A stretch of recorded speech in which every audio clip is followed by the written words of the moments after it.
Good afternoon. Welcome to the 6th press conference of the Press Center of the 19th Party Congress. We have with us the Minister Li Ganjie of Environment Protection and Deputy Director Yang Weimin of the Central Leading Group on Financial and Economic Work to brief you on efforts to follow the green development philosophy and build a beautiful China and take your questions. Now I'll give the floor to Mr. Li Ganjie. Friends from the media, good afternoon. 非常高兴与大家见面。首先呢，借此机会我想对大家长期以来给予环境保护工作和生态文明建设工作的 your interest, understanding, and support to building the ecological civilization and ecological and environmental protection. It's my great honor to attend the 19th Party Congress as a delegate and listen to the report delivered by General Secretary Xi Jinping.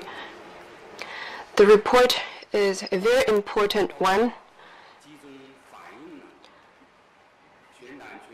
It reflected the common aspiration of the party and of the Chinese people.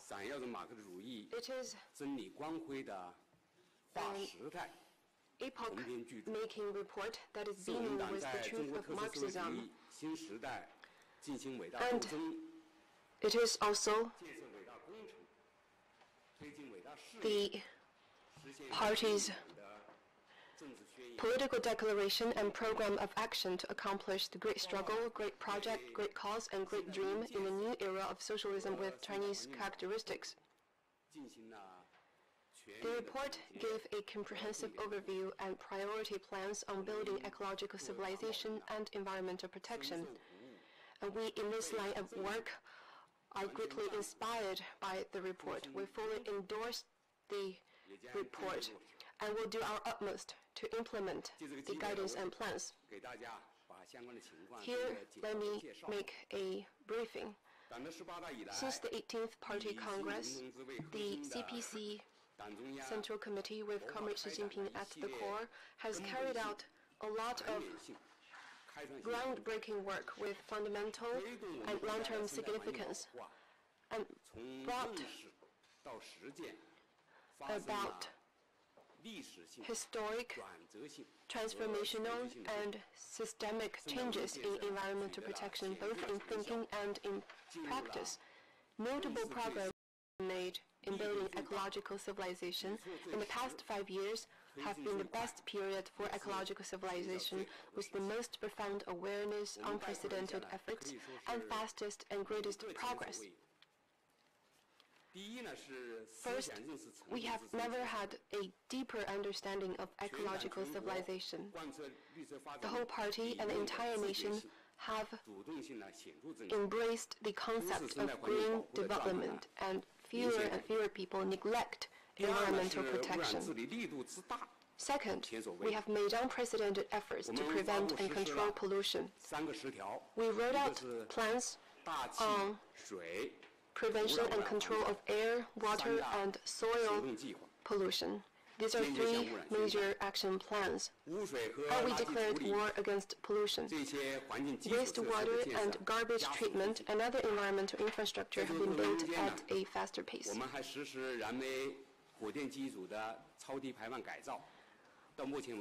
Up to now, coal-fired units with an installed capacity of 570 million kilowatts have been upgraded for ultra-low emissions. A total of over 18 million yellow-labeled vehicles and old vehicles were phased out.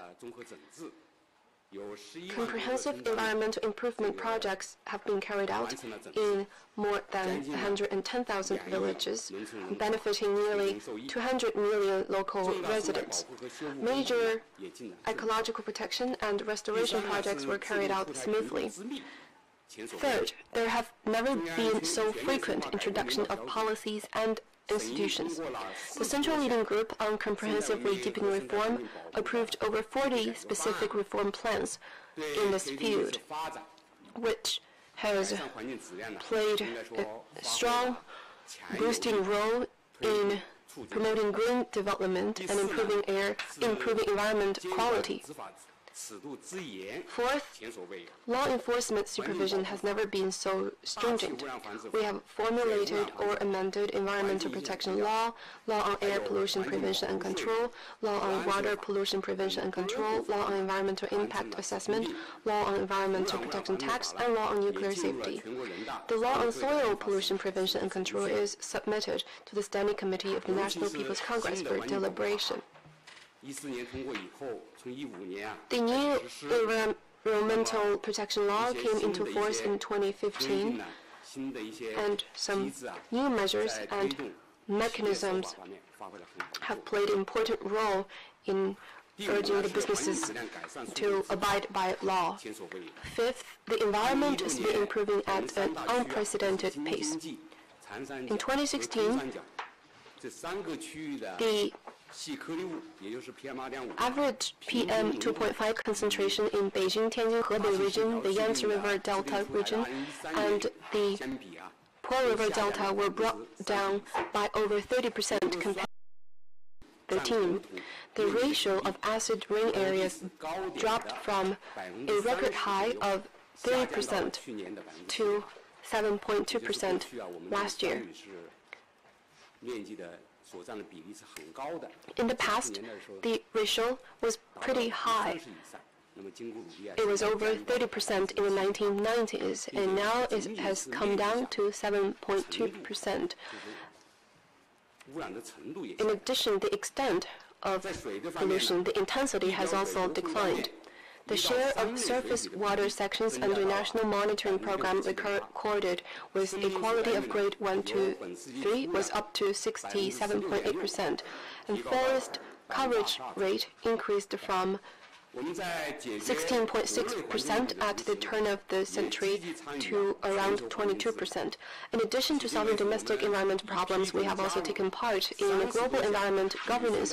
We have ratified and acceded to over 30 multilateral treaties or protocols in this field. We have taken a driving seat in international cooperation to respond to climate change, and China has become an important participant, contributor, and torchbearer in the global endeavor for ecological civilization.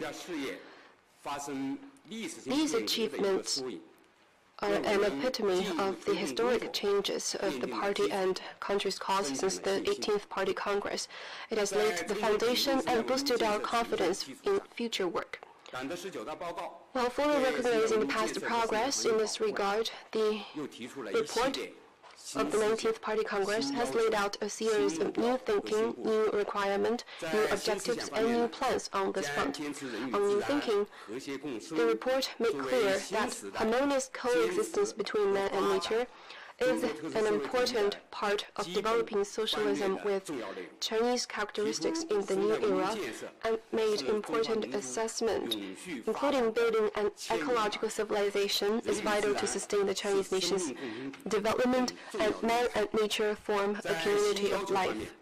On a new requirement, it says that the principal contradiction facing Chinese society has shifted to one between unbalanced and inadequate development and the people's ever-growing needs for a better life. The modernization that we pursue is one characterized by harmonious coexistence between man and nature.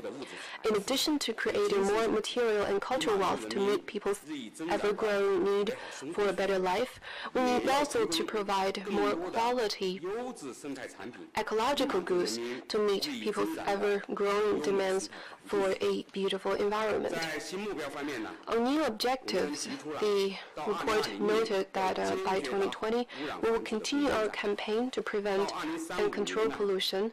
By 2035, there is a fundamental improvement in the environment, and the goal of building a beautiful China is basically attained. By the middle of the 21st century, we will build China into a great modern socialist country that is prosperous, strong, democratic, culturally advanced, harmonious, and beautiful. This adjective beautiful was newly added, and new heights are reached in every dimension of material, political, cultural, and ethical, social, and ecological advancement. On new plans, the report called for efforts in promoting green development, solving prominent environmental issues, intensifying the protection of ecosystems, and reforming the environmental regulation system. These new thinking, requirements, new objectives, and new plans form the fundamental guidance and program of action in driving modernization characterized by harmonious development of man and nature and building a beautiful China. In the report, General Secretary observed that you must never forget why you started and you can accomplish your mission. The original aspiration and mission of the Chinese Communists is to seek happiness for the Chinese people and rejuvenation for the Chinese nation. A sound ecological environment bears on the immediate interests of the people. We will bear in mind the encouragement of the General Secretary and high hopes from the people, stay true to our original mission, and keep forging ahead. We will follow through on the guidelines of the 19th Party Congress, especially Xi Jinping's thought on building socialism with Chinese characteristics for a new era, take a people-centered development approach, have a strong commitment to socialist ecological civilization, and work hard to protect the environment and build a beautiful China to meet people's ever-growing demands for a beautiful environment. We will strengthen political consciousness in 4 aspects and take political responsibility for ecological development. Second, we will advance green modes of development and green lifestyle and ensure the nature is tranquil, harmonious, and beautiful. Third, we will address prominent environmental issues related to air, water, and soil pollution. And fourth, we will step up protection and restoration of the ecosystem, increase the supply of quality ecological goods. Fifth, we will deepen reform of the system of ecological civilization and improve the administration system of the environment. Thank you. I now give the floor to Deputy Director Yang. Friends from the press, good afternoon. It is my great pleasure to meet you all. I'd like to take this opportunity to give you a briefing about the progress and achievements China has made in the reform of the system for building an ecological civilization. As you all know, China has achieved notable progress in economic growth since the launch of reform and opening up. But ecological environment has become a weak link in national development and a weak spot in people's life. In order to address this problem, we need to take a two-pronged approach. On the one hand, we need to make efforts to promote ecological progress. On the other, we need to reform the system for developing an ecological civilization. And to some extent, the second effort is even more important. Since the 18th Party Congress, the CPC Central Committee with Comrade Xi Jinping at the core has attached high importance to this reform. Out of the 38 meetings convened by the Central Leading Group for comprehensively deepening reform, 20 meetings have discussed subjects related to economic system reform and discussed 48 important reform measures. The third, fourth, and fifth plenary sessions of the 18th CPC Central Committee have put forward 37 important reform tasks on ecological system reform. To date, 24 of them have been completed, 9 partly completed, and 4 are still underway. And also, 84 reform documents have been promulgated. In 2015, in order to provide the required top-level designing for the ecological system, on the whole, the reform in the ecological system is relatively lagging behind. It is lagging behind economic reform. In order to address this problem, the CPC Central Committee and the State Council formulated the integrated reform plan for promoting ecological progress. The integrated plan established the framework of ecological civilization with multiple pillars and 8 systems that underpin such reform. Progress of reform has been satisfactory. Of the 79 reform tasks set out in the integrated plan for implementation between 2015 and 2017. 73 have been completed, and 6 are basically completed. On the whole,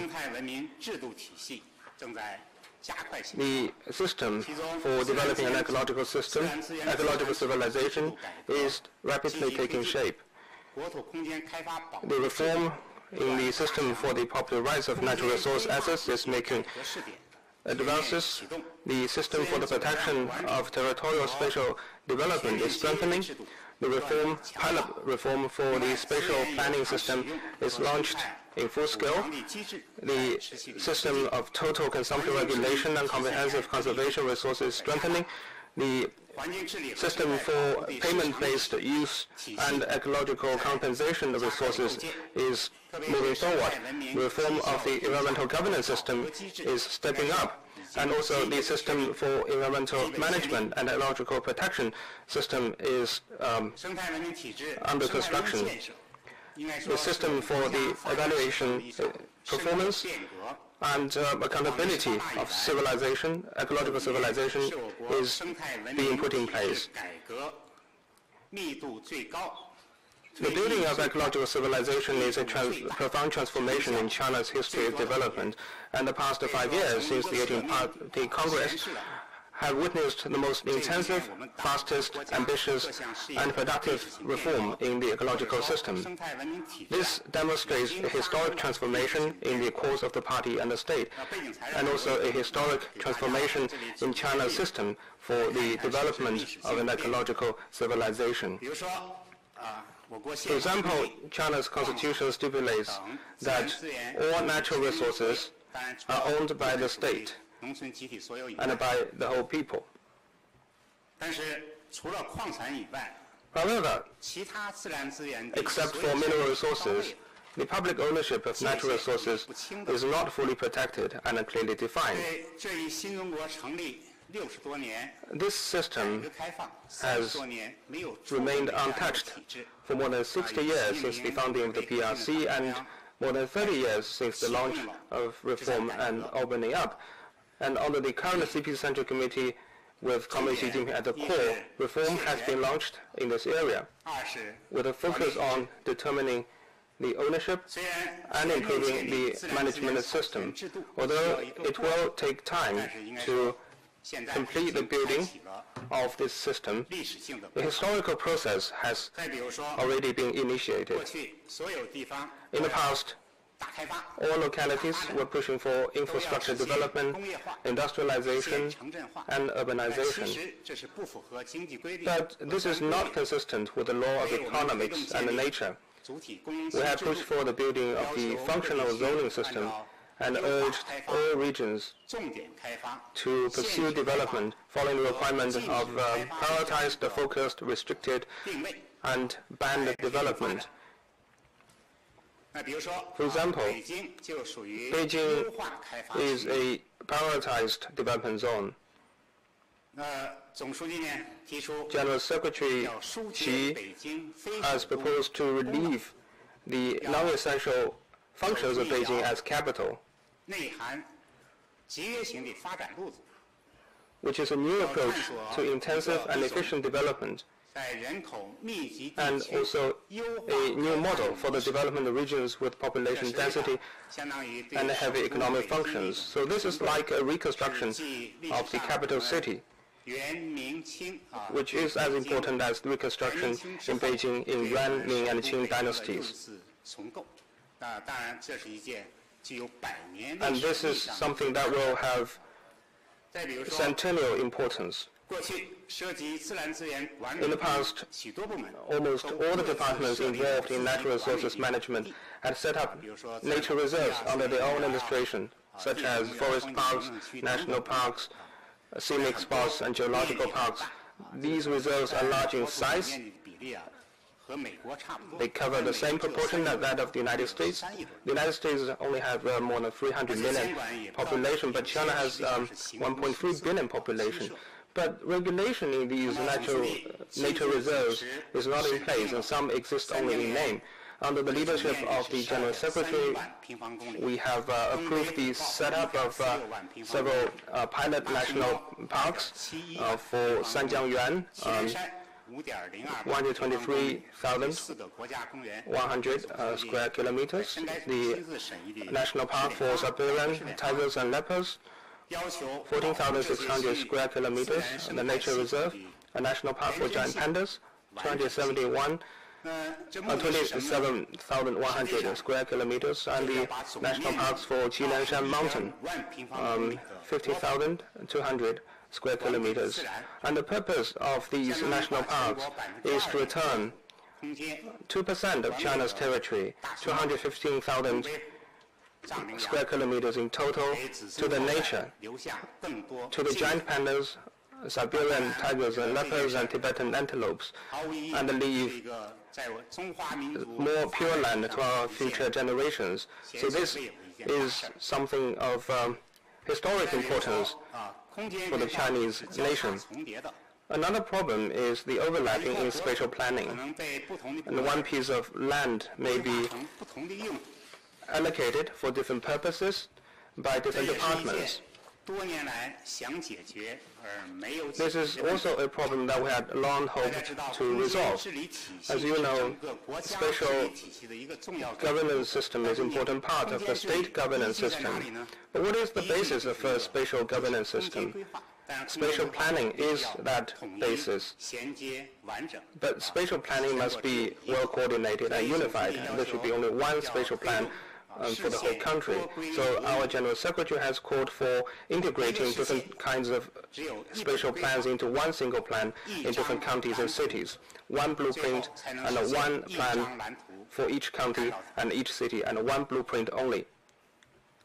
And General Secretary Xi has also presided over the meetings that approved the spatial planning pilot for Hainan and Ningxia provinces. And the results of these pilot programs have proven that one spatial plan for one region is viable. There's no need for developing different spatial plans for one region. We have implemented the strictest system for arable land protection. We have stick to the red line of 1.8 billion mu of cultivated land. But the protection for other ecological space is relatively weak. Since protection for arable land is strict, some localities and regions are now turning the forests, wetlands, grasslands and oceans into construction land, because construction lands can bring profits to the government. And General Secretary Xi said that mountains, rivers, forests, lakes, and farmlands are like a community of life. That is to say, in order to ensure the quality of arable land, it is important for us to protect other ecological space while protecting arable land. So we have introduced this system of total consumption regulation for all natural resources, including land, water, energy, natural forest, grassland, wetland, soil, ocean, and mineral resources. And also in the past, some localities focused only on the speed of growth while ignoring protection of the ecological environment. General Secretary Xi has made a call that GDP should not be seen as the sole criteria for performance evaluation. And for those areas which have suffered from ecological damages, the leading officials must be held accountable for life. Now, through various institutional arrangements, various localities have become more purposeful and active in protecting the eco-environment. This represents a fundamental shift in the ecological protection system. And also historical changes have taken place in the reform of the environmental protection system. Minister Li has already provided some information on that. All in all, the 19th Party Congress, building on the basis of the 18th Party Congress, has again sounded the clarion call for speeding up the reform of the ecological system and building a beautiful China. This further demonstrates the strong will and determination of the CPC Central Committee with Comrade Xi Jinping at the core to strengthen and promote ecological progress. We need to fully apply the spirit of the 19th Party Congress, and in particular, win this battle against pollution. Battle against pollution has been identified as one of the 3 major tasks in the 19th Party Congress report. We need to ensure victory over this battle against pollution, strengthen the weakening of ecological environment, provide more high-quality eco-products to meet the ever-growing public needs for a sound eco-environment.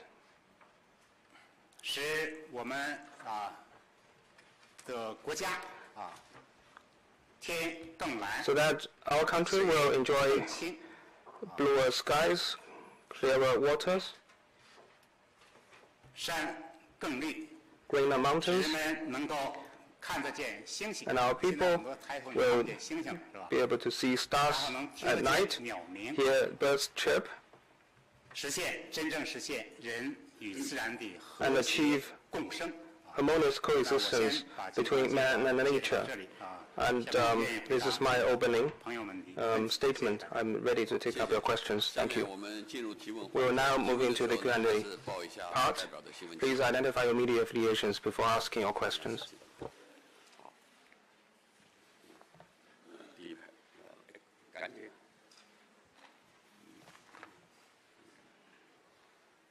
谢谢主持人。我想问一个有关生态文明体制改革的问题，想问一下2位部长。因为我们看到，随着第4批中央环保督察组进驻完毕，那2年多的时间，中央环保督察组完成了31个省市区的全覆盖，而且问责了超过上万人。那我想问一下2位部长，怎么样评价这场大督查的效果？但是在这个社会当中，我们也看到了某种担心。 就是有人会说，会不会我们的督察组一走，污染就重新回来了，继续涛声依旧了？或者很多企业存在着你来我停，你走我继续生产的问题。我们怎么避免这种问题的发生？在这个督察的机制上，怎么样形成一个长期的有效的震慑？未来什么样的具体部署？谢谢。With CCTV. As the 4th round of environmental supervision and inspection from the central government came to an end, 31 provinces, autonomous regions and municipalities have been covered by the supervision and inspection in 2 years' time, and over 10,000 officials have been held accountable. What is your view on the effectiveness of the supervision and inspection? Some people worry that environmental pollution will relapse when the supervision and inspection group leaves, and some countries simply do not comply with environmental standards after the environmental inspection tours. So how can we avoid this? What arrangements do you have for the future? 我来回答一下您的问题。中央环保督察是18代以后。 Environmental inspection is a major reform measure initiated and promoted by General Secretary Xi after the 18th Party Congress. We piloted this in Hebei province at the end of 2015, and up to now, we have covered all the 31 provinces, autonomous regions, and municipalities. The environmental inspection that took 2 years has produced very good results and have been applauded and recognized by various sides. Some say the inspection is endorsed by the people, recognized by the central party leadership, supported by the localities, and has solved real problems. And that is a very apt description. Undoubtedly, there have been notable results. and they can be reflected in the following 4 aspects. First, it significantly increased various size awareness to protect the environment and promote green development. In the report of the 19th Party Congress, General Secretary noted that since the 18th Party Congress, the entire party and the whole country have become more purposeful and active in pursuing green development, and there has been a clear shift away from the tendency to neglect ecological and environmental protection. In that regard, the environmental protection inspection has played a major role. Second, a number of prominent problems have been solved. In the 4 groups of inspection, we have received a total of 135,000 cases of violation reported by the general public. And after deducting duplicates, 104,000 cases were handed to the local authorities. By far, 102,000 of them have been handled.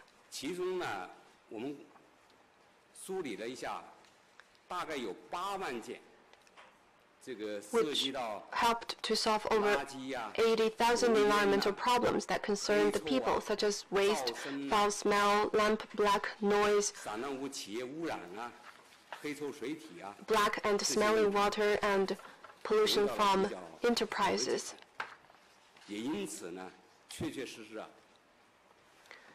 And that is why the inspection has been warmly welcomed and endorsed by the general public. Third,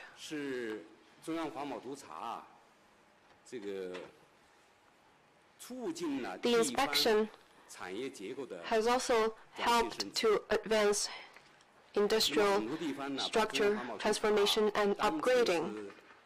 And the localities have taken this as a very good opportunity to advance supply-side structural reform and advance green development. They have taken this opportunity to step up efforts and internalize the environmental costs and create a level playing field for those law-abiding businesses. In particular, we have addressed the unlawful and disorderly businesses and solved the problem of bad money driving out the good, which increased the scale and efficiency of relevant industries. Fourth, the inspection also helped to establish long-term mechanism of environmental protection. With the inspection as an opportunity, the different localities have worked hard to find out the prominent problems and improve institutional building and long-term mechanism. Altogether, about 300 and 400 items of laws and regulations have been rolled out, which played an important role in protecting the environment. So those are the 4 aspects of the results.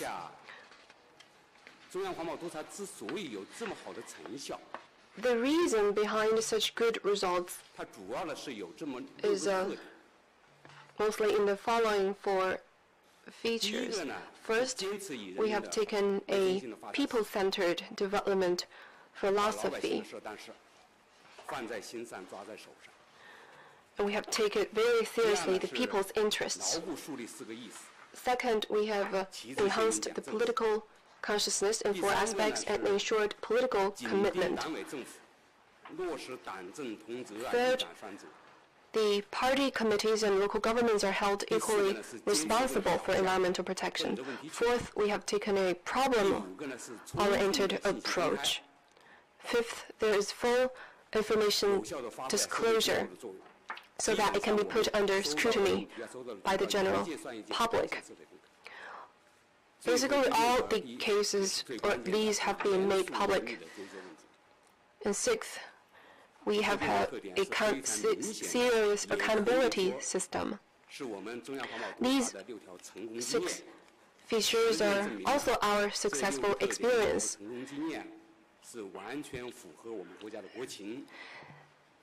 Our experience shows that environmental protection inspection as an innovation in our mechanism is fully in line with China's national conditions and in line with the law of development.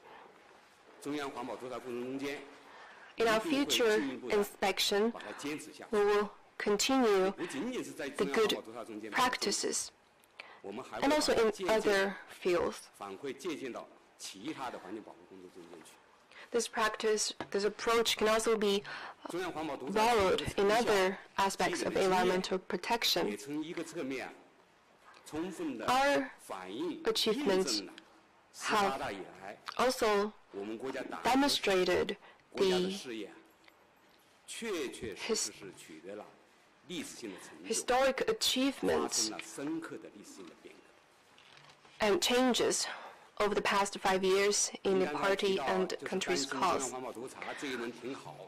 You mentioned the concern about future inspection and whether the businesses will relapse in their pollution. We already have good results in the past 2 years, and there's been good practices and experience. I'm confident that we will continue such practice. After the full round of inspection, our ministry is following up in the following aspects. First, we will summarize the first round of inspection, review experience, identify inadequacies, and improve relevant mechanisms so as to make good plans for future inspections. Second, we are studying relevant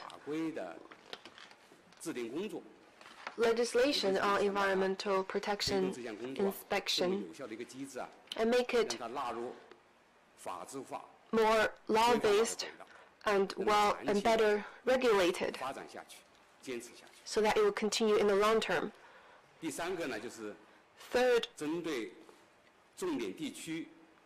for the key regions, industries and major problems, we will conduct special precision inspection. And that is under discussion. At the end of this year or early next year, we will roll out relevant measures for the special campaigns. And fourth, we will guide and encourage the localities to set up provincial environmental protection, supervision, and inspection mechanism. There's a chain of command. At the national level, we already have a system, and at the provincial level, efforts are being made to advance this cause. So we are guiding and encouraging the local authorities to set up their own inspection mechanisms. Thank you. And we welcome the media's participation and oversight. Let me add a few words. Just now, the Minister has already provided a very detailed answer, and I want to quote one sentence from the 19th Party Congress report. seriously punish acts that damage the ecological environment. And this shows the position and stance of the Central Committee. We will seriously stop and also punish those that are responsible. I believe that with these institutional arrangements, we'll be able to set up this long-term mechanism so that people will have no intention and will dare not to damage the environment, and that will be the effectiveness of the long-term mechanism. Thank you.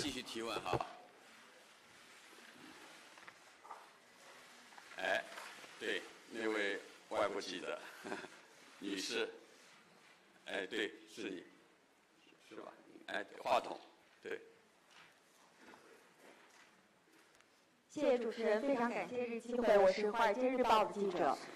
想问一下两位部长，就是关于要这个改善生态环境这个目标和要保持经济稳中增长这个目标，这两个目标之间会不会有一些矛盾？政府是怎样考虑处理这两个目标之间的矛盾？还有就是我们注意到，因为那个环保的原因，有一些厂就是停业，然后现在停产。我们就想问一下，因为这个环保的原因停厂，这个官厂停产的，会不会造成失业率的提高？非常感谢，谢谢。 With Wall Street Journal, my question is, between improving ecological environment and maintaining economic growth, are there any contradictions between the two, and how will the government handle this contradiction?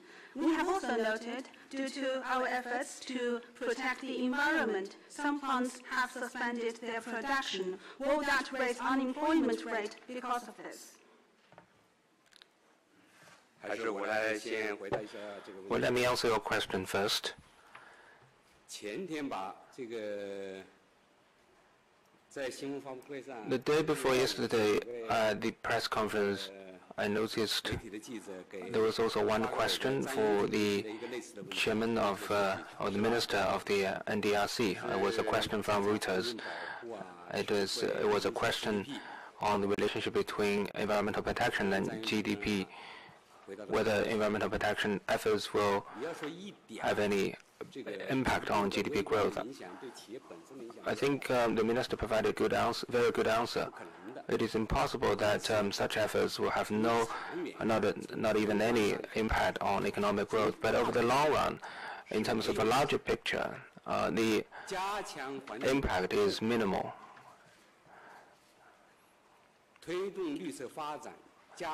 To strengthen environmental protection and the building of an ecological civilization has a positive co-relationship with economic growth.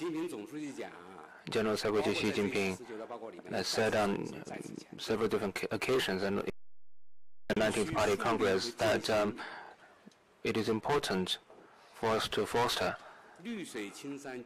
and implement this vision that green mountains and clear rivers are invaluable assets to the nation. And General Secretary Xi has also said that protecting ecological environment is protecting production, and improving ecological environment is improving the environment. I think these statements are based on a thorough scientific analysis and also numerous previous experiences and cases. We have we have a positive experience both at home and abroad. I will not go into details in the interest of time. Since the 18th Party Congress in particular, over the past 2 years, both the central level inspection on environmental protection and the special campaign on environmental law enforcement in some key localities have demonstrated that environmental protection has not had any negative impact on economic growth. It has not affected economic growth. As you can see, the Chinese economy has maintained a very strong momentum over the past 2 years. various indicators, GDP, fiscal revenue, or foreign trade, they're all quite strong and positive, and they're all quite satisfactory. In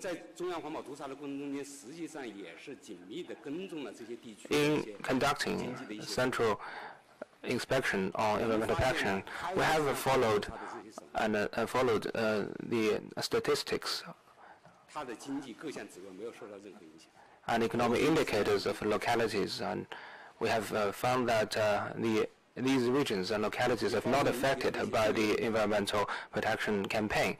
And to some extent, they are even doing better. And you also asked the question about employment.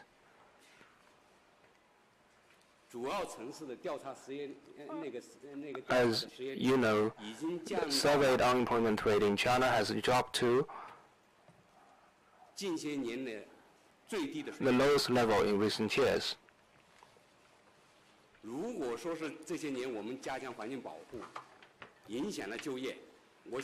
So I don't think environmental protection has had any negative impact on employment.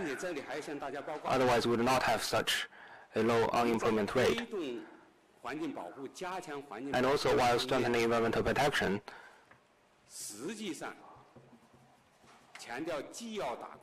we have emphasized on both the immediate results of the campaign and also the long-term effects of the efforts. So we have put a lot of emphasis on taking the right approach and the right strategy in moving forward this campaign of environmental protection. On the one hand, for those companies that have violated laws and regulations, we adopt a zero-tolerance attitude. We have severely punished those companies in strict accordance with laws and regulations.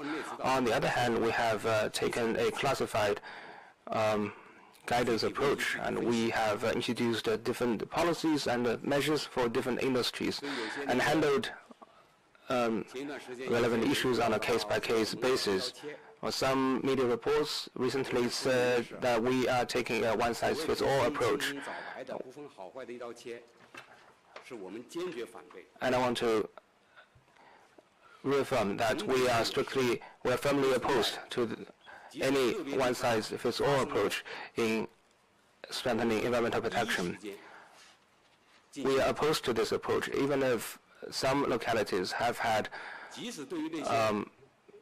this kind of cases. We have redressed the problem immediately. And for those companies that are able to correct the mistakes by themselves, we have given them some probational period to correct their mistakes.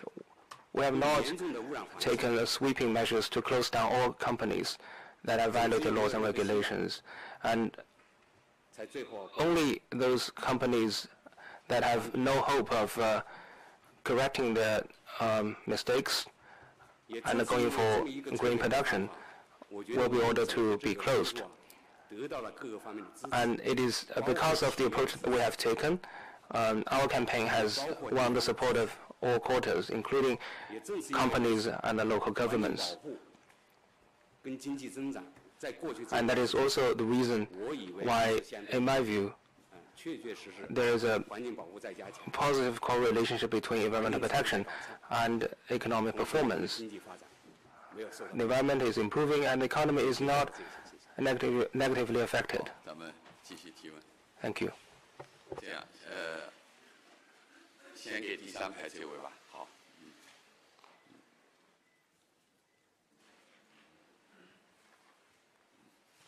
谢谢，我是中国青年报记者。刚才杨主任您也提到，就是在过去的5年中，深改组的38次会议，有20次提到了生态文明体制改革。过去的这个改革成就也是大家有目共睹的。但是呢，我现在想问的是，在这个改革的过程中，您认为困难和问题是什么？下一步改革的着力点是什么？谢谢。What China uses daily. I have noted that over the past 5 years, 20 out of the 38 meetings of the Central Leading Group on comprehensively deepening reform has mentioned the reform of the system for developing an ecological civilization. And in this work, widely acknowledged achievements have been made. I'd like to know what difficulties and problems have you met in advancing the reform, and what will be the focus of the reform in the future? Thank you for your question.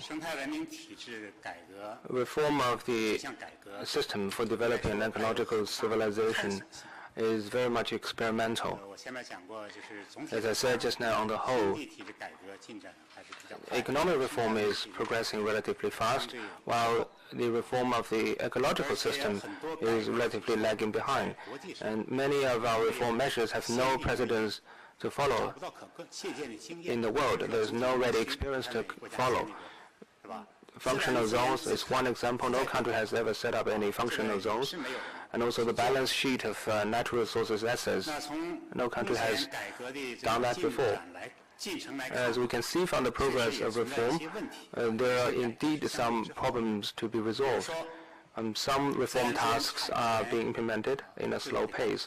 For example, the reform of the property rights for natural resource assets is still in the pilot stage, and there is still a lot of difficulty in determining the ownership of natural resources. The Constitution stipulates that rivers are owned by the entire population, but how to define the concept of water flow, because in dry seasons and flood seasons, the water flow's definition is different. And there are also a lot of difficulties in integrating the management system.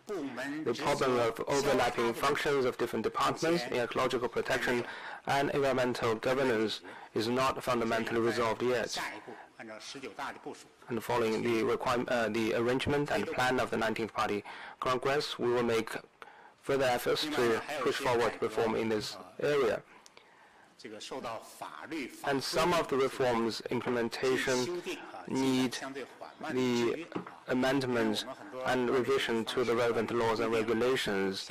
But the revision of these laws and regulations is relatively slow in progress. Reform is introduced with the approval of the leading group on comprehensive deepening reform, but the amendment and revision to laws and regulations will take much longer time, and it's more complicated, as I think you can understand that. And also, in terms of the reform of the ecological system, the regulation and oversight of the government has been strengthened on all fronts. As Minister Li said, the central level inspection on environmental protection is one example, and this work is done by the central government.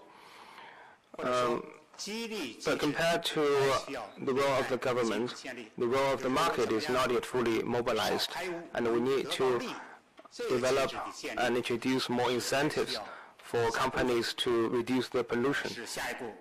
And the market system in these areas needs to be further strengthened. That will be a priority and a focus of reform going forward. So on the whole, we are going to follow the general requirements of the 19th Party Congress on speeding up the reform of the system for developing an ecological civilization. We need to take a problem-driven approach to address the problems I laid out just now, and we also need to make greater efforts to strengthen the weak links and loopholes in the system. Thank you.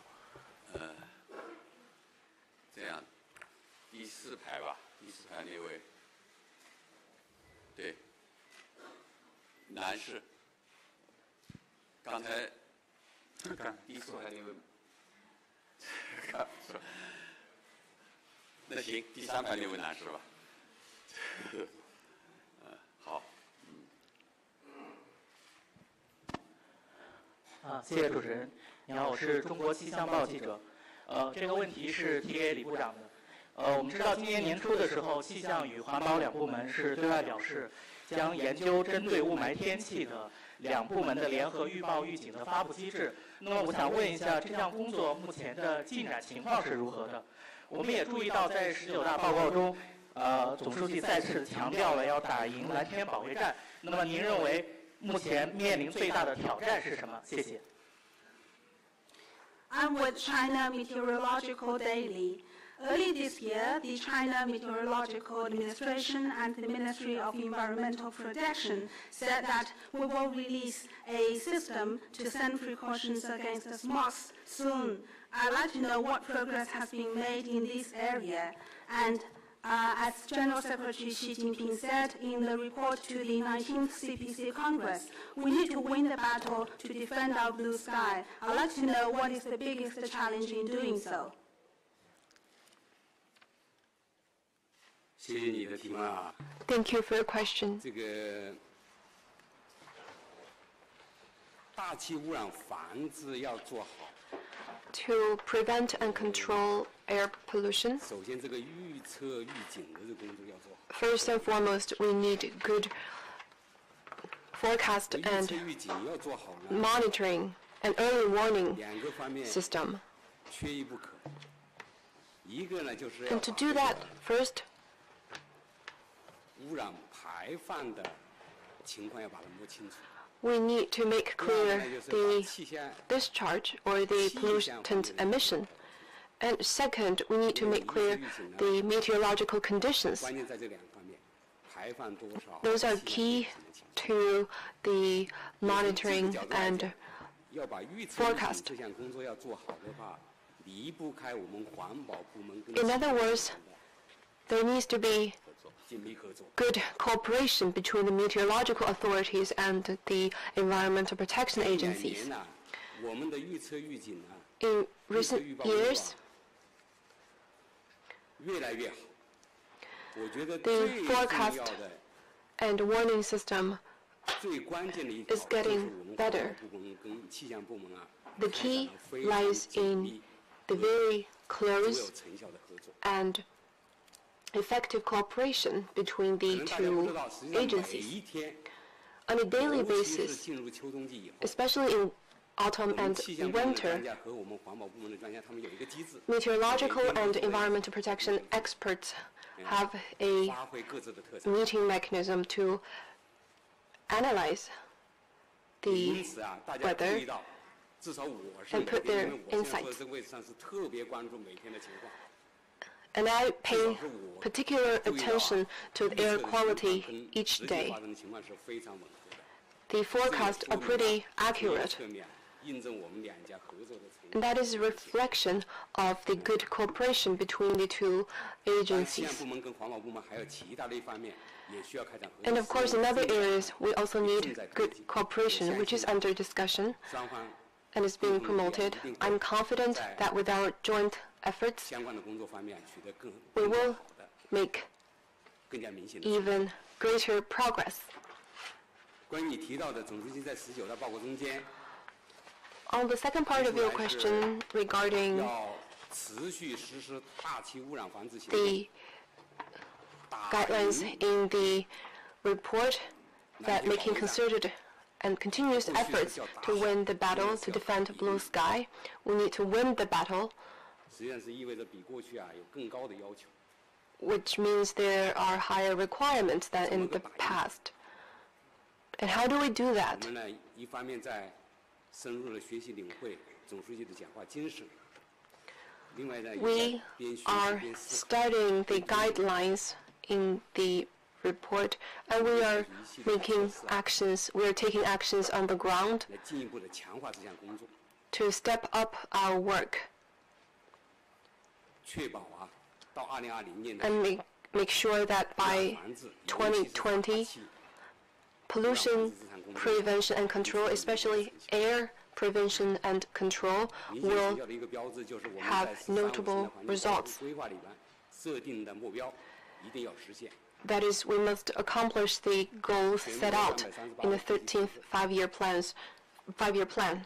优良天数的达标比率必须 In 达到 the 85%。 338 cities nationwide, the ratio of days with good quality must be over 80%. 这个 PM2.5的浓度要平均下降18%。 Concentration of PM 2.5 must decline by 18% compared with 2015. 为 And we also need to work hard to achieve a fundamental improvement in environment by 2035.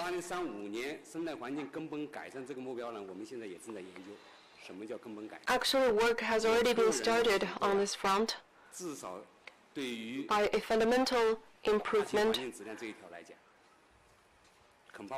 in air quality.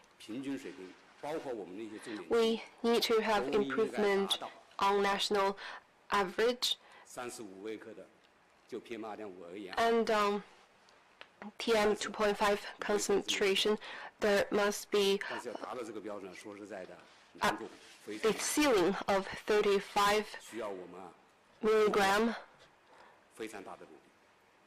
and to achieve that goal, tough efforts must be made.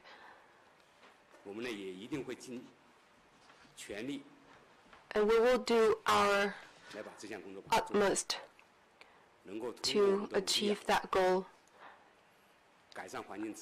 to improve the quality of environment and meet people's ever-growing demand for a beautiful environment. Thank you.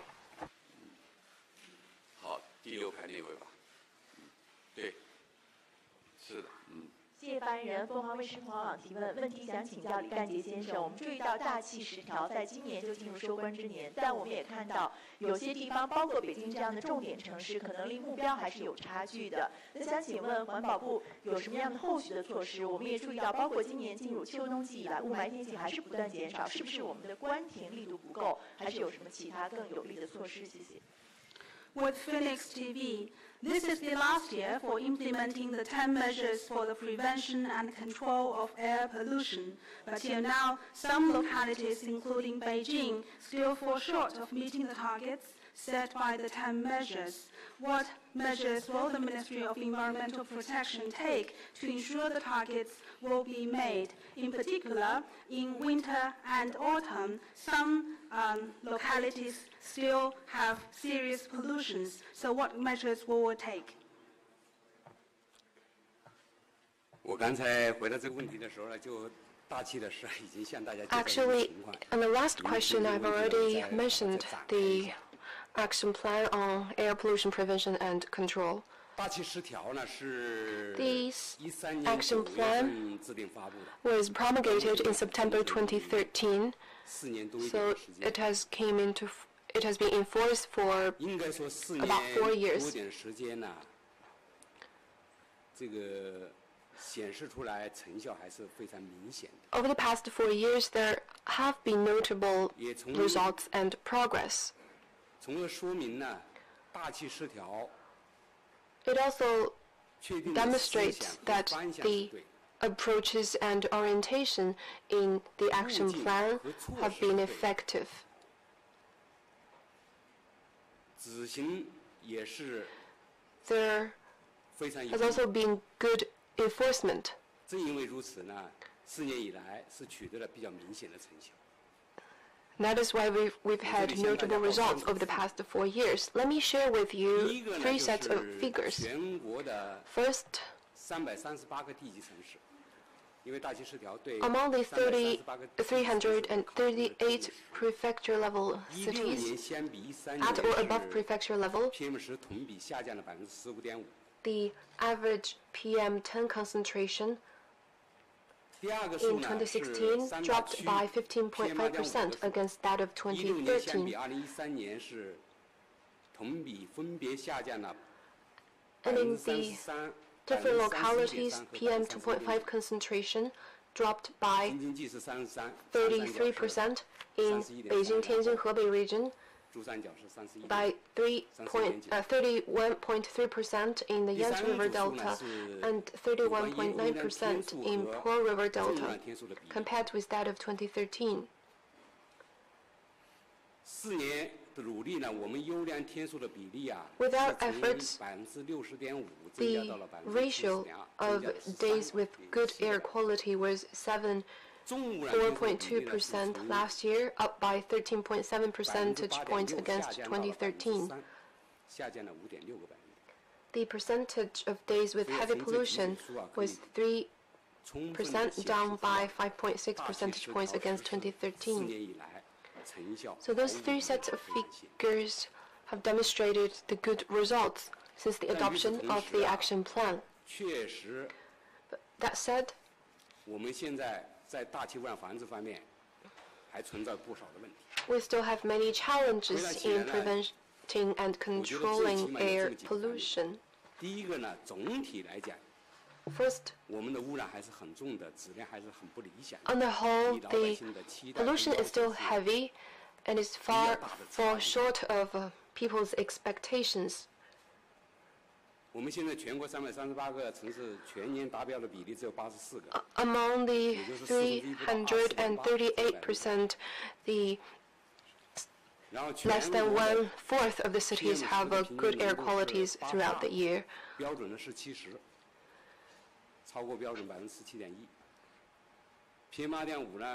PM 2.5 concentration was still higher than the standard. So on the whole, the challenge remains formidable. The second, in major areas and key time slots, pollution is particularly heavy. In northern China, for instance, in Beijing, Tianjin, Hebei, and the surrounding areas, especially in autumn and winter, there has been frequent occurrence of heavy pollution. And last winter, you may still recall that there was acute air pollution, and there's a strong public outcry.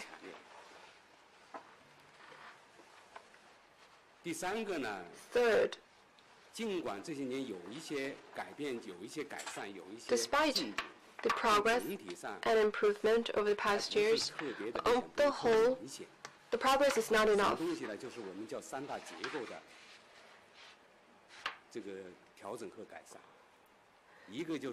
Mainly in industrial structure, which is dominated by heavy and chemical industries. The ratio of those industries is still high, dominated by coal. The transportation structure is dominated by road transport. There have been some progress, but the progress is not sufficient. And on the part of businesses, environmental protection compliance, there's still lack of awareness and there's still violations. There's over discharge of pollutants. And fifth, in some localities, the pressure of environmental protection is not effectively passed on to those responsible. The superiors, they're anxious for improving the environment, but their subordinates have not taken action. So those are the challenges we now face, and some are quite acute. This year is the last year in the implementation of the action plan. And what's next?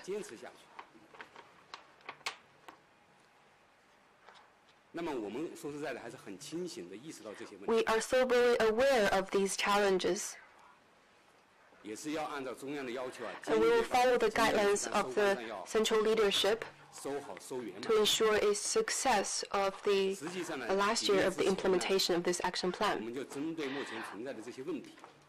Several months ago, we started to thoroughly study these problems and have carried out work on this front, especially on air pollution in Beijing, Tianjin, Hebei, and the surrounding areas.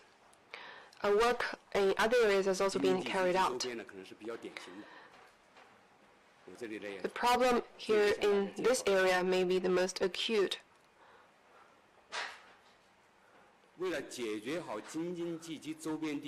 To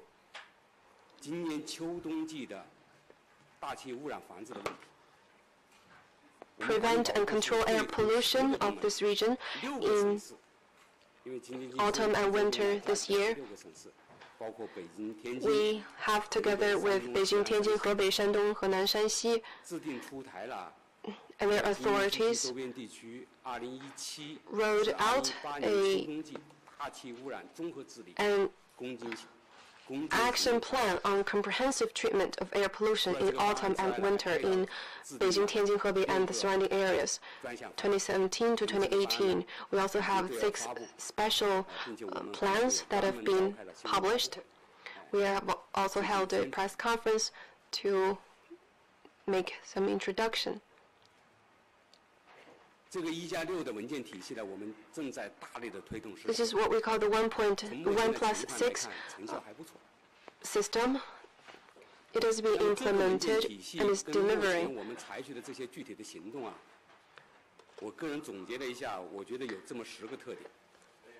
It has altogether 10 features, and some have also been borrowed from the inspection of environmental protection. First, we have set priorities.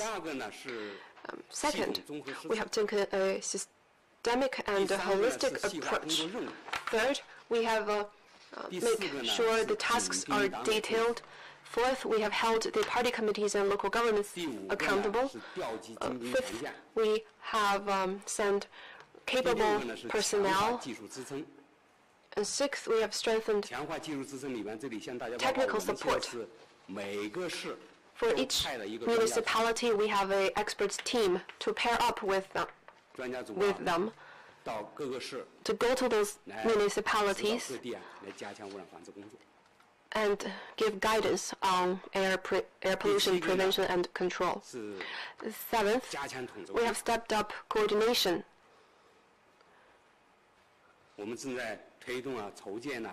We are making preparations to set up a air protection agency for Beijing, Tianjin, Hebei, and the surrounding areas, and unify the plans, standards, permits, monitoring, law enforcement, and contingency response. Eighth, we have ensured quantified and strict accountability. That is a new exploration and has proven effective. Ninth, ensure full transparency and disclosure. Recently, there's a lot of information on this front. 10th, we have stepped up awareness-raising campaigns, which is very important. Through such campaign, people will have a greater understanding of the importance, necessity, urgency, and legitimacy of such efforts.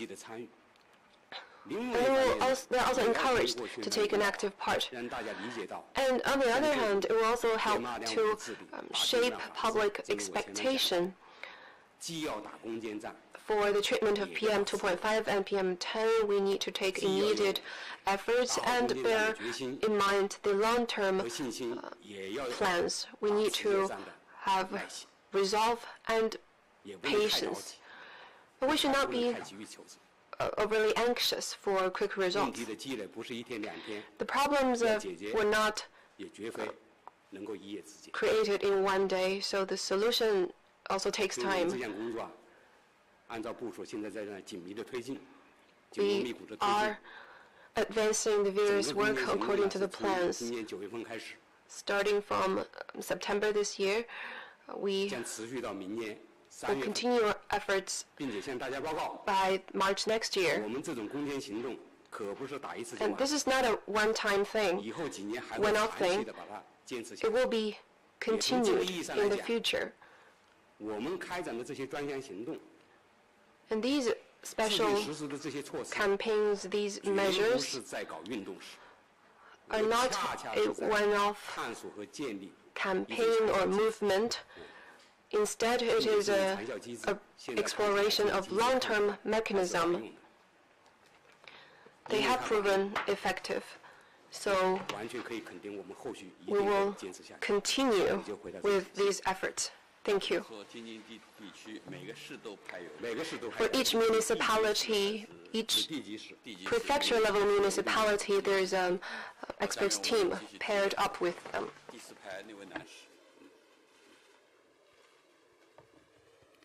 你好，我是香港商业电台的记者。问题是提给杨伟门副主任的，因为现在在香港其实也有很多一些绿色金融的一些认证过的产品，例如一些绿色的债券，但是目前债券通的南向通还没有开通。那想问一下，现在中央在南向通开通的情况有没有一个时间表？然后未来5年会不会有一些内地跟香港在金融上，特别是绿色金融上有一些进一步的互联互通的一些举措？谢谢。I'm with Hong Kong Commercial Radio. Hong Kong now has many products with the certification of green finance, like green securities. But in terms of the stock connect with the mainland, we do not see a real timetable. Do you have a clear timetable in doing so? I hope there will be more programs in connectivity between the mainland Hong Kong in green finance. 好，谢谢。 Thank you for the question. Just now I said we are now exploring the role of market-based system and to promote ecological environment protection, and there's still great potential to be tapped in this direction. And green finance is one important aspect of this effort. The 19th Party Congress report also emphasized that China will promote the green finance, and last year the PBOC already issued a notice on developing a green finance system and had a division of labor among different departments. This program is under preparation. We have already achieved some initial progress in the development of green finance. For example, in the first 9 months of this year, China issued 134 billion RMB of green bonds, which accounts for 24% of the world's total. And China is still the leaders in the world, is now leading the world in terms of green bonds. And 21 major green finance institutions. The balance of green bonds is over 7 trillion RMB. And the proportion of green bonds in the total credit is now 8.8%, and still steadily increasing. And we also have a number of innovative products, such as green index products, and they have provided more options and choices for marketing for investors in the market. At the same time, the Finance Department is studying the possibility of setting up a national fund for green development. And the relevant departments, mainly the CSRC, China Securities Regulatory Commission, is studying to improve the disclosure of listed company information in green finance and green development. And also the PBOC has launched a number of pilot zones for green development and green finance. And we have also had cooperation with some other countries, foreign countries, under China France and China UK, economic and financial dialogues. We have also had cooperation initiatives on green finance. So all these are our progress in development of green finance, but compared to the needs of the industries, there is still even greater potential to be tapped. And Hong Kong is one of the major financial centers in the world. I trust in terms of the issuance of green funds, green bonds. Mainland and Hong Kong will strengthen cooperation to achieve win-win outcomes and work together to promote the development of green finance, green industries and green projects in the country. Thank you.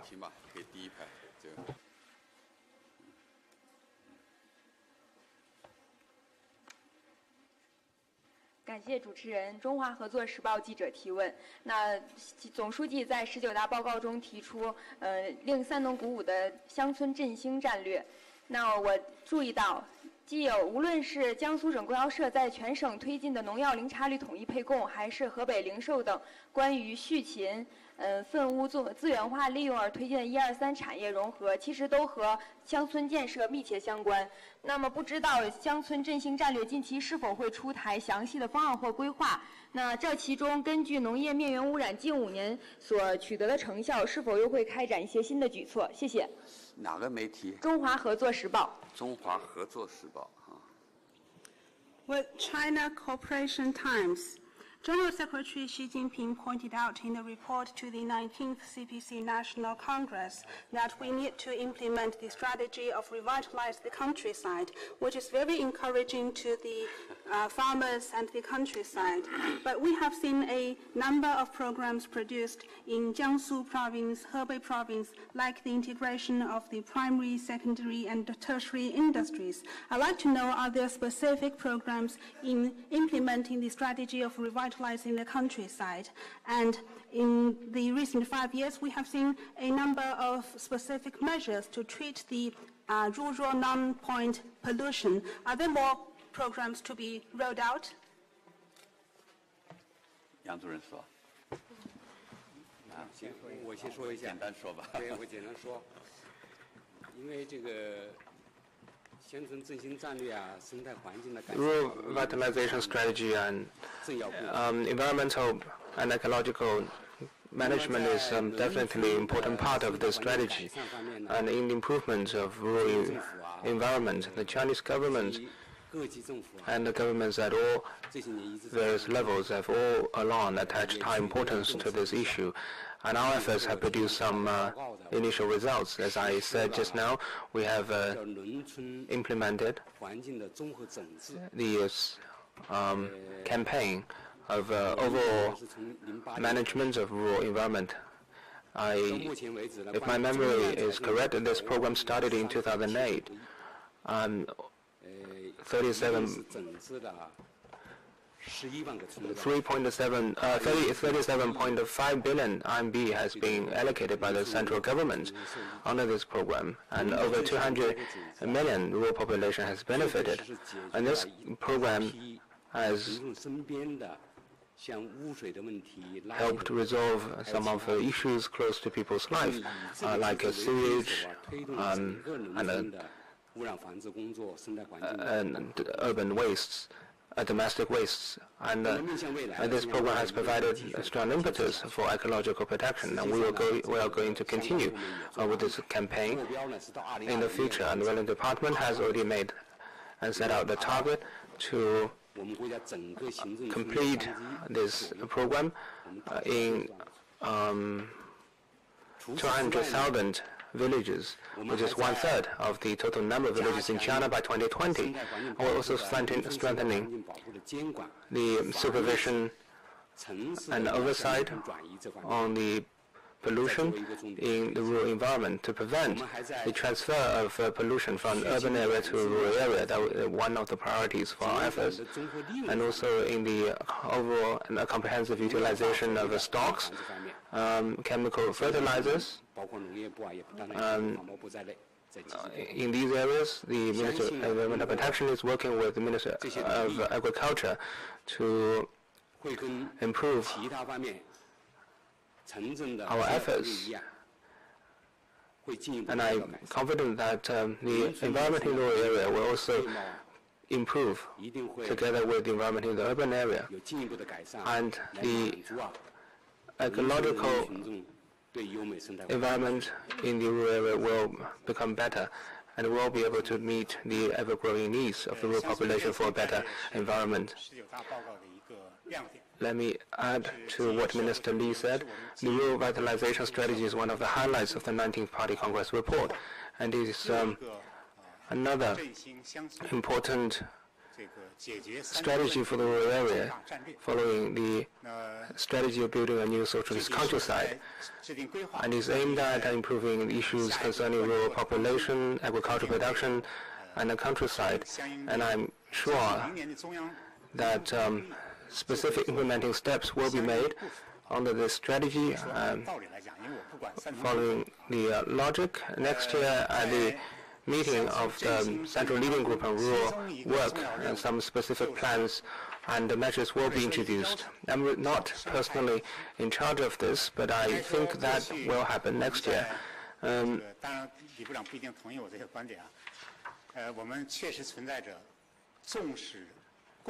the past, we put a lot of emphasis on the prevention of pollution in industries and urban areas,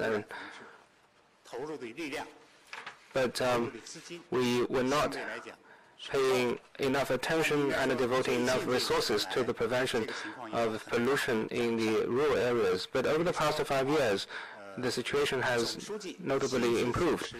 For example, our General Secretary has personally presided over a meeting of the Office of the Central Leading Group on Financial and Economic Affairs, which is focused on the resource utilization of rural wastes.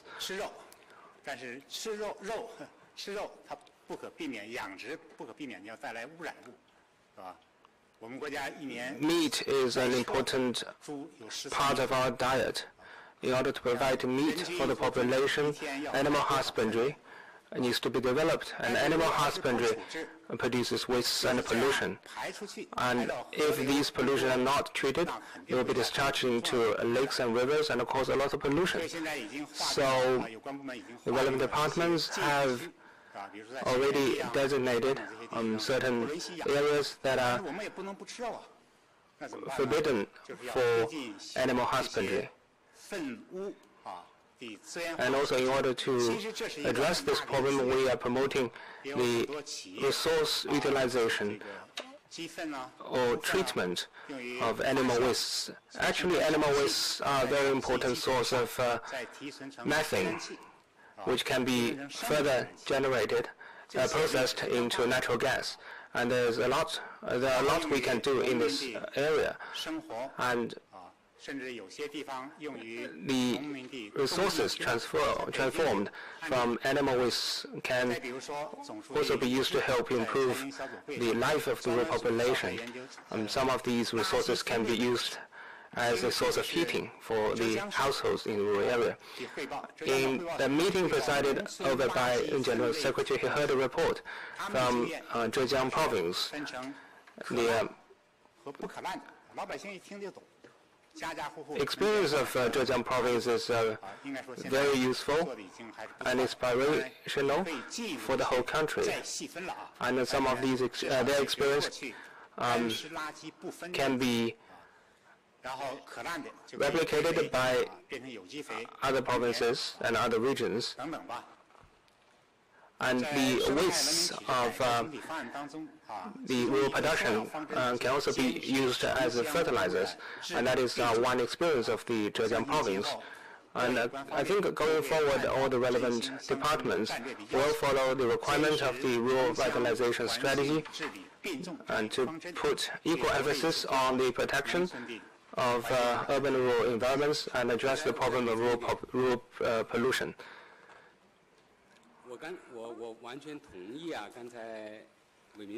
I fully agree with the point and analysis made by Director young. That is compared to the prevention and control of pollution in urban areas and industries. Our efforts in the rural areas is not sufficient, and to some extent they have become the weaker links of all the weak links in ecological protection. The improvement and management of rural environment is very important. It can meet the rural population's needs for a better life and a better environment. And also, the quality of rural environment has a direct bearing on the quality of food and water, the food we eat and the water we drink. So not only concerns the better life of the rural population, but also the better life of the urban population. So it must be put high on the agenda. General Secretary Xi has emphasized that we need to strengthen the prevention and control of pollution from non-point sources in rural areas. We need to launch a campaign to address the pollution from non-point sources. And this is like clarion call for the Environmental Protection Department. We will follow the requirement of the 19th Party Congress and the instructions of the General Secretary and try our best to bring the the protection of rural environment to the same level as that of the urban area. 好，谢谢发言人。我是解放日报上官新闻的记者。我们记得去年1月份，这个总书记主持召开长江经济带发展的座谈会。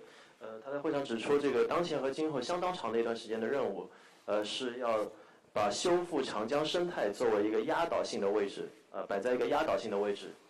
但是总书记同时提出，这个长江沿线各个省区是要共抓大保护，不搞大开发。但是我们这1年来，我们通过一些媒体的报道也发现，长江沿岸这个环境污染的问题仍然是有不少的突出的问题，也有一些隐患。那想请问李部长，环保部下一步对于长江流域的这个生态修复和这个环境保护有没有进一步的考虑？会不会出台一些更加严厉的、更加具体的一些措施？这个过程中跟沿线各地方的这个关系会是怎样一个处理？谢谢。With Liberation Daily, in January last year, General Secretary Xi Jinping stressed at the meeting on the development of the Yangtze Economic Belt that ecological restoration of the Yangtze River needs to be put at the most important position, and we need to promote well-coordinated environmental conservation and avoid excessive development. But over the past year, we have seen still relatively serious ecological hazards along the Yangtze River are still there. What measures will the Ministry of Environmental Protection take to promote ecological conservation of the Yangtze Economic Belt and the Yangtze River Basin? And how will the Ministry handle its relations with local governments? 谢谢您的提问。Thank you. 对长江的生态环境保护啊，党中央、国务院 The Party Central Committee and State Council have all along paid high attention to the ecological environment protection of the Yangtze Economic Belt, especially General Secretary Xi, like you said, at the seminar on promoting the development of the Yangtze Economic Belt. The General Secretary stressed that we must put ecology first and ensure sound development of the belt, and put the restoration of Yangtze River's ecological environment on the very top of the agenda, work hard to protect it and refrain from excessive development. And in the report of the 19th Party Congress, there's also language on this front to promote the Yangtze Economic Belt development. After the seminar last year, the localities have followed the General Secretary's guidance and made great efforts. There has been initial progress. For instance,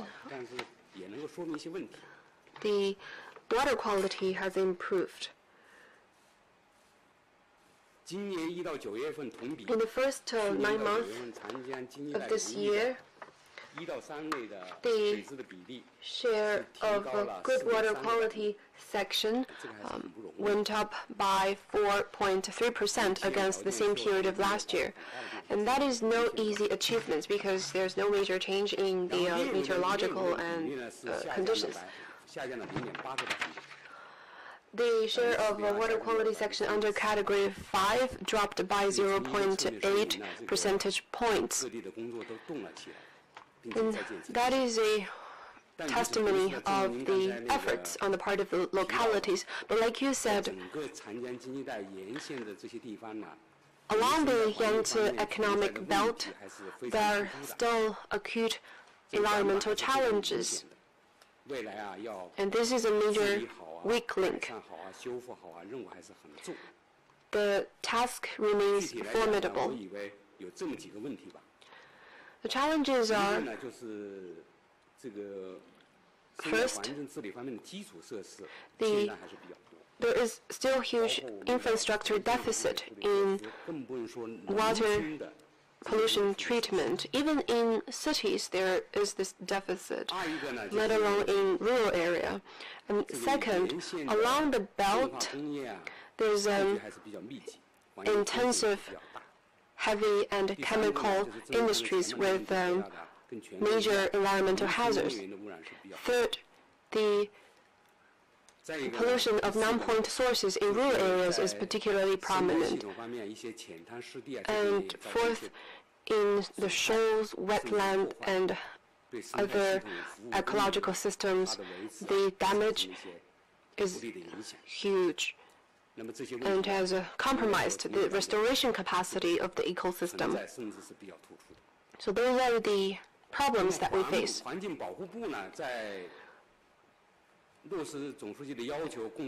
Our ministry has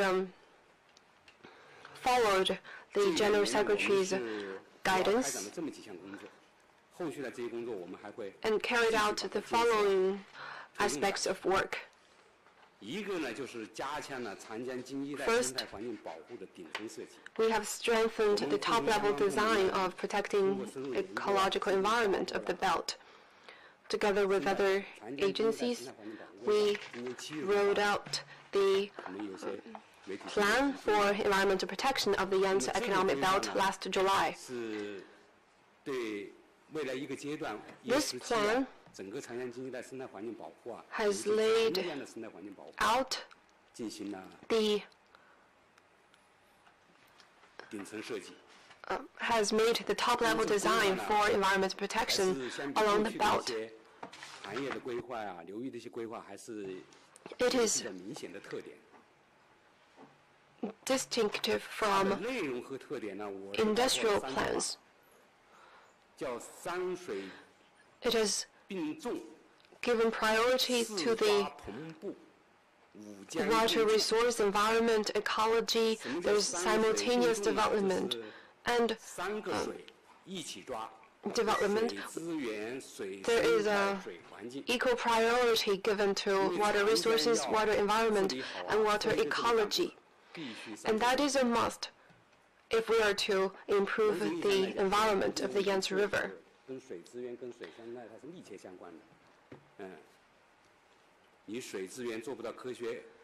There must be reasonable use of water resources, good restoration and protection of water ecology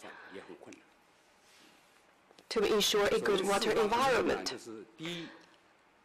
And for simultaneous progress, we first need to ensure good coordination among the upper, middle, and lower streams of the river, and ensure good progress on the water mouth of Yangtze River, the Dongting Lake, and the Poyang Lake.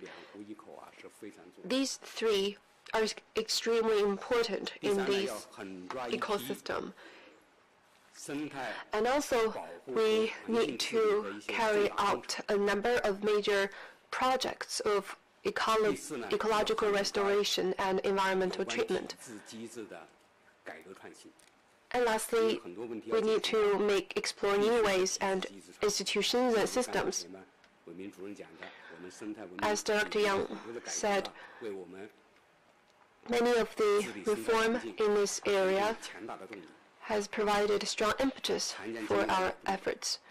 The same applies for our efforts in improving the environment of the Yangtze River belt. And we need to ensure harmonious Yangtze River and ensure reasonable use of its resources.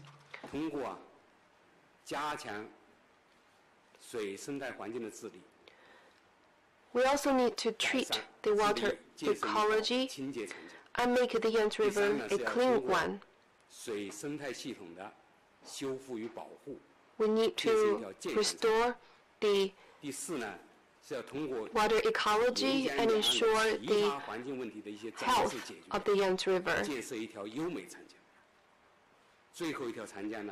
The beauty of the Yangtze River, and we will forestall environmental risks to ensure the Yangtze River's safety. So those are our priority efforts. I'm sure the plan will play an important role in this regard. And the related localities in our environmental protection inspection, we have given high priority to the Yangtze River related environment protection. And third,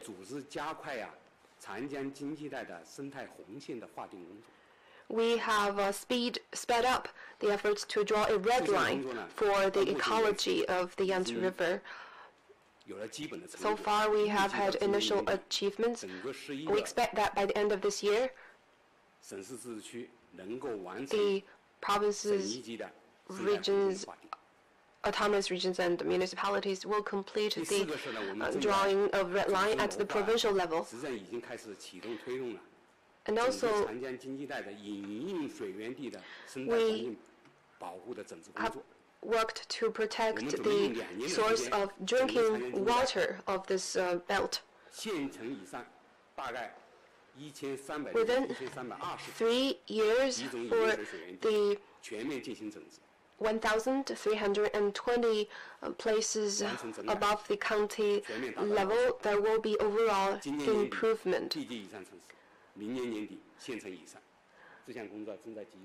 By the end of this year, there will be improvement in the prefecture level cities, and by the end of next year, there will be improvement in the county level cities.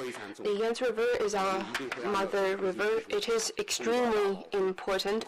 We will follow the guidance of General Secretary Xi of working hard to protect it and refrain from excessive development, and ensure good conditions for the sustained development of the Chinese nation.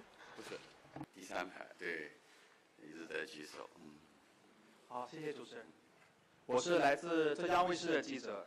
大家都知道，浙江是作为两山重要理论的发源地，多年来一直致力于美丽浙江建设。那么前几天有一个新闻说，浙江省省控断面的烈武烈水已经全部剿灭了。那么请问两位部长，你们如何评价浙江在生态文明建设方面的努力？然后它能为美丽中国的建设提供什么样的经验？谢谢。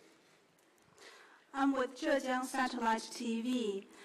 Zhejiang province has been committed to making the province a beautiful one in China. How do you evaluate Zhejiang's efforts in promoting the development of an ecological civilization in this process? What do you think can we draw from Zhejiang's experience? 我来回答一下。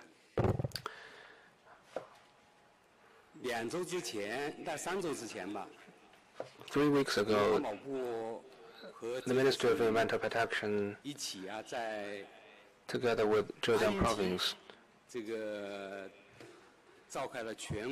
held a national working meeting on ecological civilization in Anji County. As you know, Anji County is the place where the two mountain theories, the Green Mountain and clean water, is an invaluable asset. This theory proposed by General Secretary Xi was originated from Anji County, and we held that working meeting in Anji County of Zhejiang Province. The purpose of the meeting in Anji is to promote Zhejiang experience and good practices in the building of an ecological civilization. For the past decade and more, Zhejiang has been making persistent efforts in green development and building ecological civilization, and also achieved concrete progress and outcomes in this endeavor and accumulated useful experience and good practices. Take the water pollution as an example.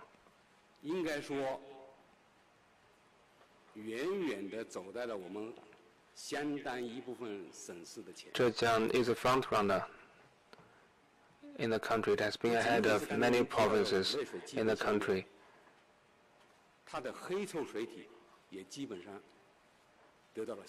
Black and smelly water problem has been basically resolved, and urban sewage treatment facilities, and also even rural sewage treatment facilities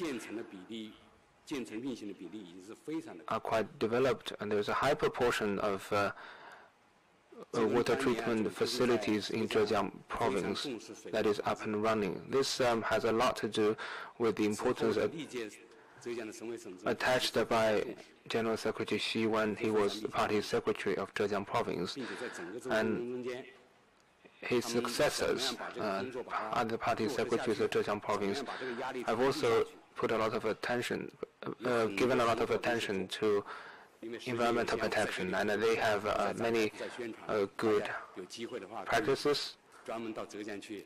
In the interest of time, I'm not going into details. I invite you to visit Zhejiang to see for yourself their experience and good practices. And we held that meeting in Zhejiang to promote these good practices, and also organized and invited the delegates of other provinces to visit Zhejiang to learn the experience of the province.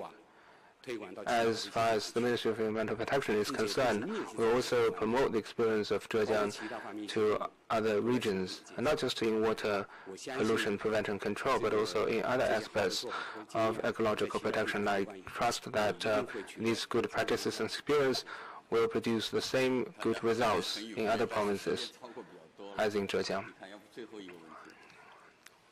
Last question, maybe?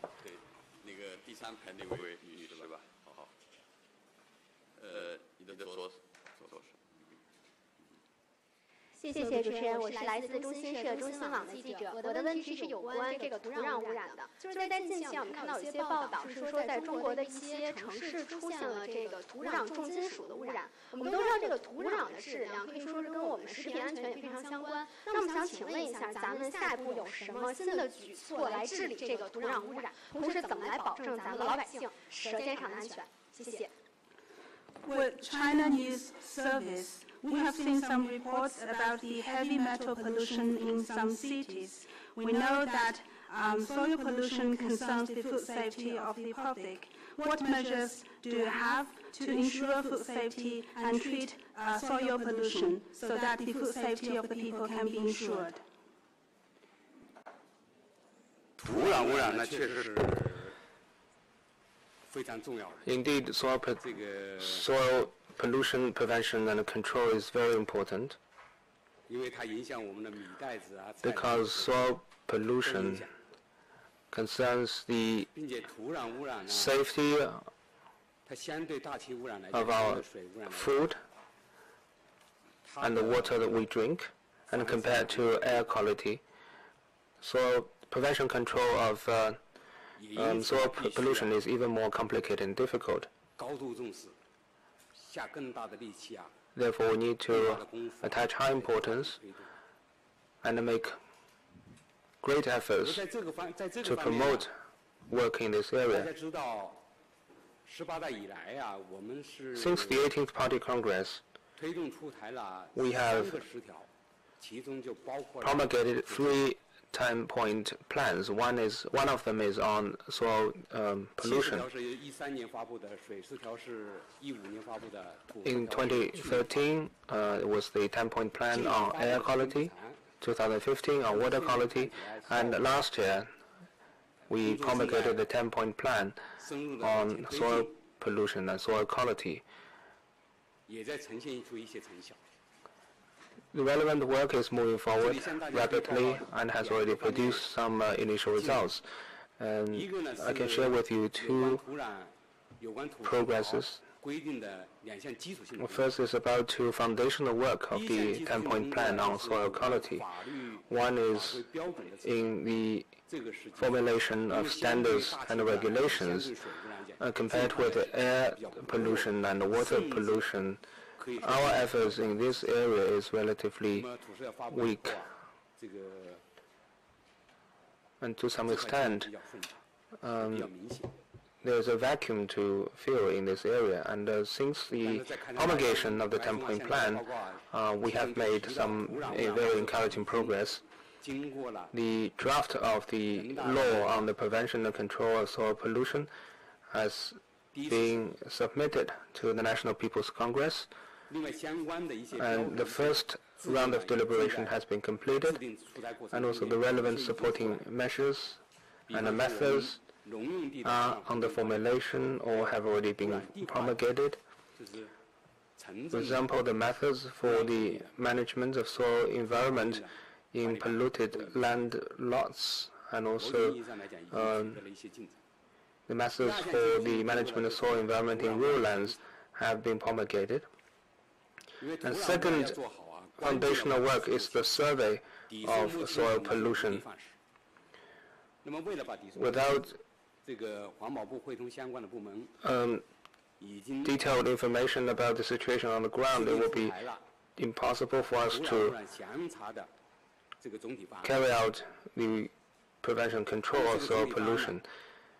And in order to get the detailed information on the ground, a survey is very important.